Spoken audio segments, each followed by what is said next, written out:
Sugod na kong istorya. Ngayong gabi is niyo ang tanan. Ako di ay si Baste. Anak ko ni Rode, katong former president, Mayor Costabao. Nga, nag-leave ko, ang tugod rin, dumagite, ako naman di rally rin.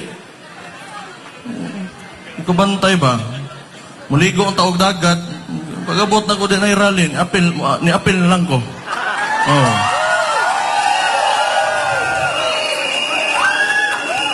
Pero ganito na ko, Dre, ganito, dumagiti, mga 2006, na ko'y giapas nga babae.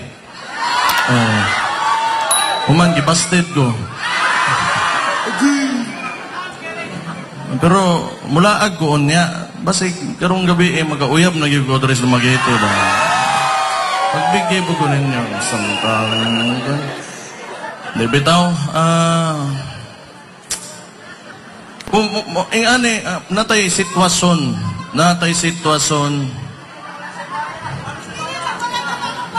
unya na lang, te.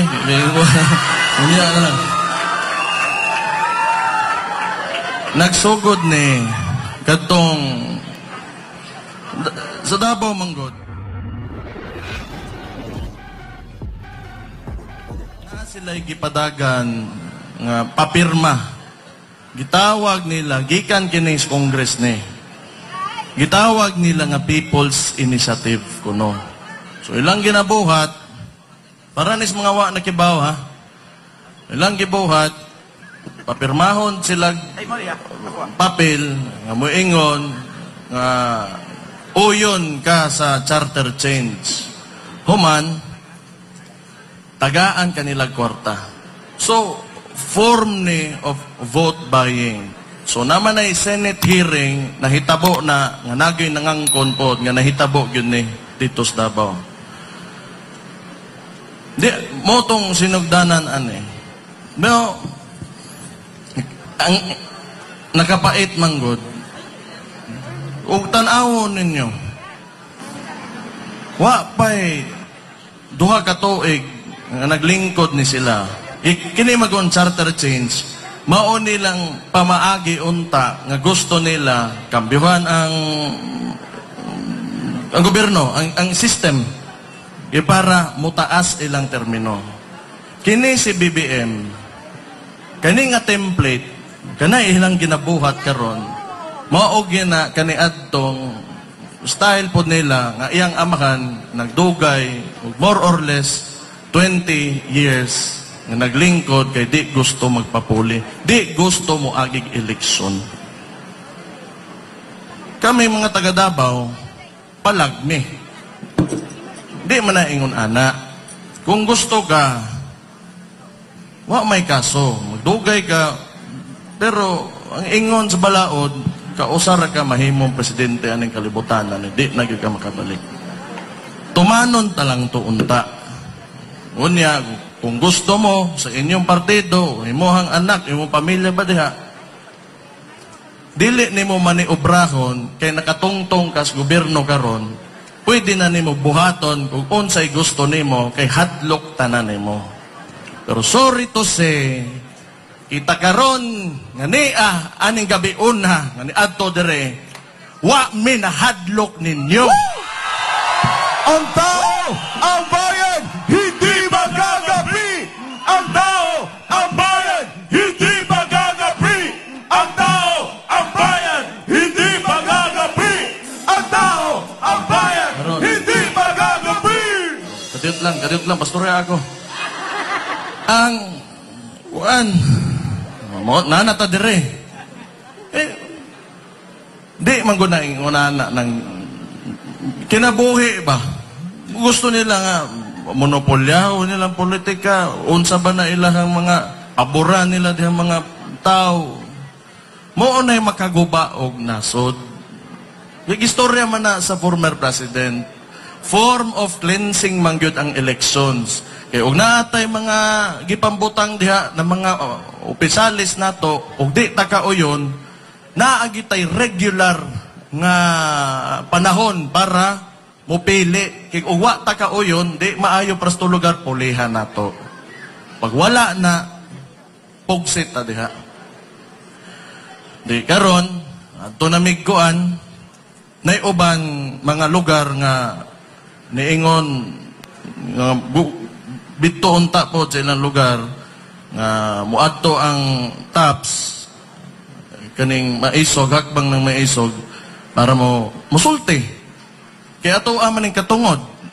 Ano ilang gibuhat dito sa Tagum ni nahitabo. Kining Tagum mo ning Davao pila ba ka minuto magstorya ni? Hindi, para nis mga wa nahibaw manggod, kinanglan mahibaw mo. Kinanglan mahibaw mo. Kaning Davao, na ay Panabo, na ay Carmen, ay Tagum. Mauna siya. Ang gobernador dito, si Governor Hubahib. Itong nahibawan nila, muadto mi dito, gusto mi musulti lagi, sa nahitabuan ni tanan, karon ilang gisuspende. Gipangitaan nila mali kuno, giricall lang nga sakyanan, kanang very petty lang kaayo gyud nabutang. Human gisuspend nila 60 days. Gobernador na, elected na mga tao. Unya, kitungod lang, di sila kaoyon, nganing sugot ang gobernador dito, magrally kuno ilang gisuspindi. Ipangitaan nila kuan.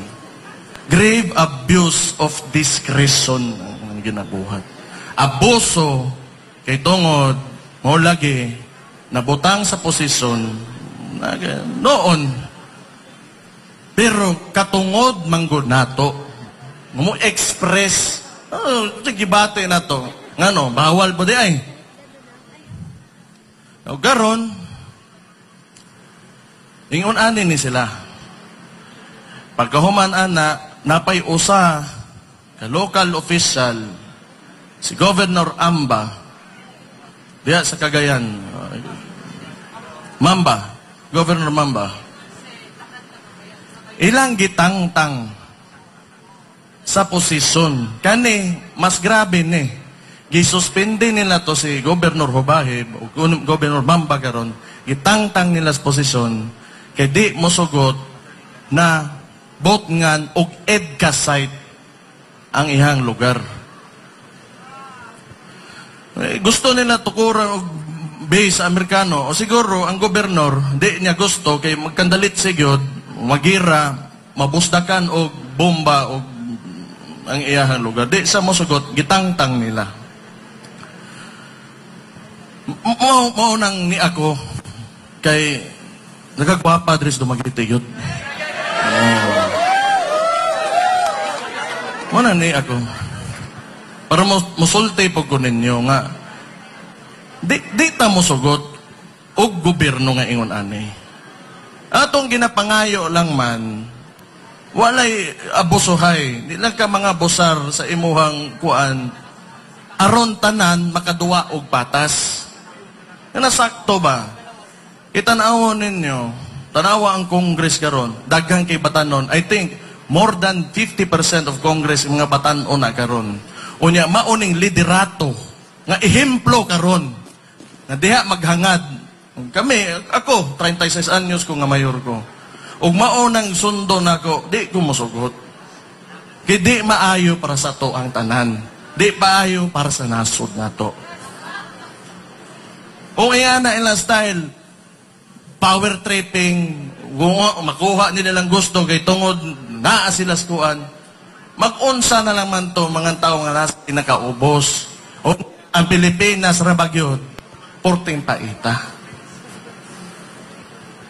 Wa gyud tay mapadulngan ani. Ikabalo mo, tinuod lang, lisod man gyud kay ato sitwasyon. Di naman nato mapili, diri man ta na tao, Pilipino man gyud ta. Kayod lang gyud ta. Kayod, tinabangay o pagkahiusa. Pero ingon na imuhang ay, sige lang god. May na lang nakastorya to dere. Pero kinanglan mahibaw abusado. Kung gusto gyud ninyo makakita kung unsay naong sa tong gobyerno karon. Makakita mo unsay naong gid sa tong gobyerno karon. Tan-awa ninyo ang interview ni Lisa Marcos. Tanawa na ninyo. Nana sa interview, tanawa ninyo, mao nang dagway sa tong nasod karon.